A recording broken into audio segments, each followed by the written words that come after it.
entamé. Et c'est parti pour ce premier quart de finale de cette CAN U17. La bagatelle de 7 buts en 3 matchs déjà. Pendant que les Sénégalais, eux, ont marqué à 7 reprises durant les 3 premiers matchs.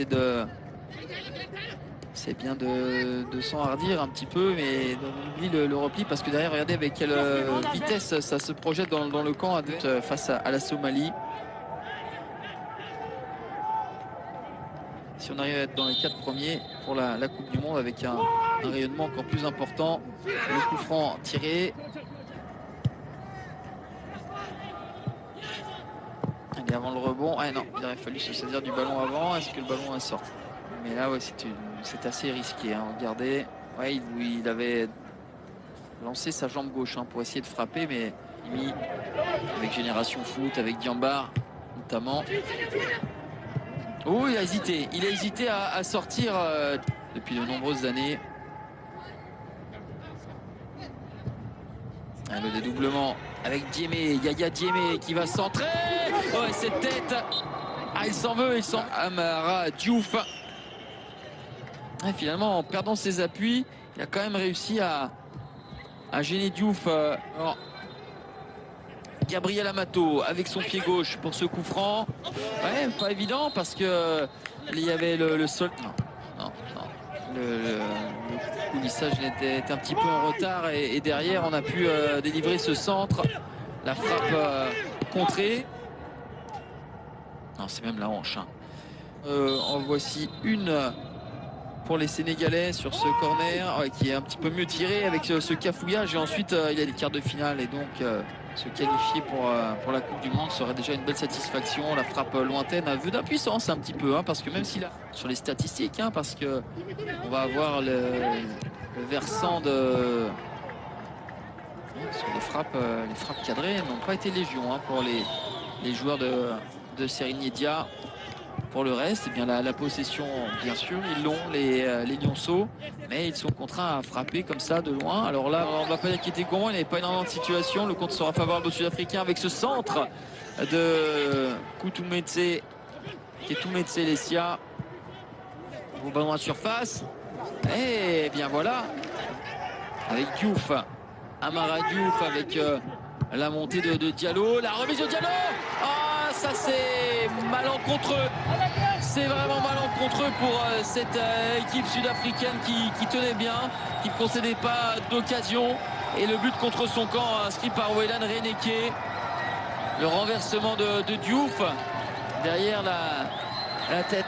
Et personne n'a communiqué. Il n'a pas pris information de savoir si un joueur venait la 3e journée. Et en retard, la faute de Benjamin Wallis. Diouf d'enrouler ou trois partenaires, c'était bien fait. Et le deuxième ballon, ça va être le deuxième but inscrit par Abdou Aziz Fall. Position de hors-jeu.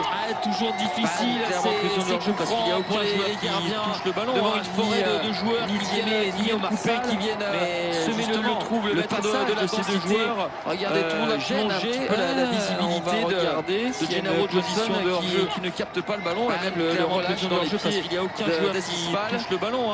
Ni Diémé, ni Omar Sy. Mais ils sont en position de hors-jeu. Le passage, Amara Diouf qui reste sur ses appuis et qui va écarter à l'opposé avec Ibrahima Diallo. Et Sadio qui centre. Sadio s'est remisé de la tête. N'est pas terminé. Le retrait. Le 3-0. Et là, eh bien, ce but ne souffre d'aucune contestation. Sadio qui vient probablement, on va utiliser le conditionnel, mais probablement donner un avantage dans les transmissions, les Sénégalais. Mais attention à ne pas se faire prendre dans le dos avec ce petit extérieur. Et le tac. Ouh, c'est bien fait. Ouh, que c'est bien fait. Après, il ne sait pas. Ça passe avec Sall. Sall qui est trouvé et qui a remisé pour le 4e but dans cette compétition pour le capitaine Amara Diouf. Ça fait 4. Ça aurait pu faire 4 puisqu'il y a une position de hors-jeu. Non, ce n'est pas là. C'est le moment de la remise alors.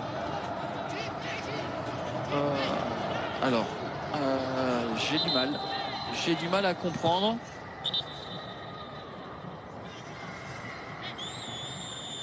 Et qui est passé, Diouf, le crochet et le centre ensuite du pied gauche. C'est bien fait ça au deuxième avec la récupération de série des fautes.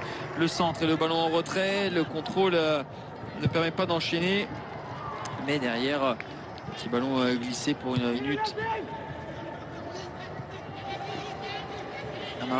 Amara Diouf, la frappe d'Amara Diouf, ouais, mais...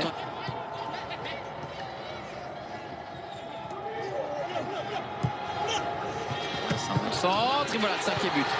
Le cinquième but avec le doublé encore pour Amara Diouf. Le doublé est de 5. Le deuxième doublé depuis le début de la compétition pour le capitaine sénégalais. Eh bien, tout à l'heure, c'était son 4e but, le 4e de son équipe. Là, c'est le 5e but de son équipe, son 5e personnel. 5-0. Une manita, comme on dit en Espagne, avec des Sénégalais. L'équipe africaine qui avait brillé. Oh, attention, le geste acrobatique difficile.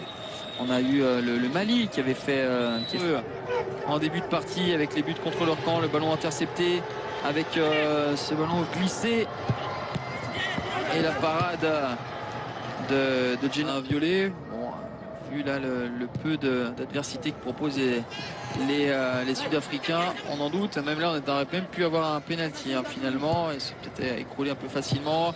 La frappe, ça va passer à droite du montant de Gennaro Johnson. La frappe d'Ibrahima Sow.